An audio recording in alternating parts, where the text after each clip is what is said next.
14 अगस्त आ रहा है, तो कौन सा मुल्क आजाद है जिधर इस तरह का बिल है कि जनाब एजेंसीज फैसला करके किसी के घर में घुस जाए और किसी के घर में घुस जाए वारंट के बगैर। तो ये तो एक पाकिस्तान को उन्होंने उधर धकेल दिया है जिधर हम बिल्कुल ही यानी अंग्रेजों की गुलामी, और तो उसमें तो कई चीजें ज्यादा बेहतर चीज है। अंग्रेजों की गुलामी में 24 घंटे में आपको प्रोड्यूस करना पड़ता था अदालत में, किसी को पकड़ते थे तो 24 घंटे में अदालत में होता। यहाँ तो अभी कई लोगों को उन्होंने जेलों में डाला, अभी तक महीने हो गए उनको अदालत में सामने नहीं लेके आया। सो ये एक और कंट्रोल करने की सोसाइटी को कोशिश की जा रही है। तो एक पार्टी को बाहर रखने के लिए हर हरबा इस्तेमाल किया जा रहा है जो पाकिस्तान की आजादी भी खत्म कर रहा है, हमारे इदारे भी खत्म कर रहे हैं, हमारे जो दीनी वैल्यूज हैं वो खत्म किए जा रहे हैं।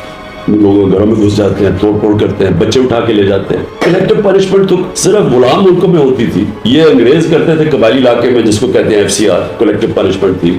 इसराइल करता फलस्तीनियों के साथ, मकबूजा कश्मीर में होता है, हिंदुस्तान फौज कश्मीरियों के साथ करती है, लेकिन ये अपने लोगों से तो कोई भी नहीं है ये करता, ये जो कलेक्टिव पनिशमेंट कर रहे हैं। तो जमहूरियत तो होती है जब लोग आजाद होते हैं, लोग अपना टैक्स दें और कानून के ऊपर चलें। तो इसलिए ये 14 अगस्त के टाइम पे मैं ये कहना चाहता हूँ, ये पाकिस्तान को उधर लेके जा रहे हैं जो भी ऊपर बैठे फैसले कर रहे हैं, जिधर हमारा मुकम्मल तौर पे एक लोगों को कंट्रोल किया जा रहा है, और कंट्रोल करके इस मुल्क को जिस तरह जानवरों के माशरे को चलाया जाता है डंडे मार के, उस तरह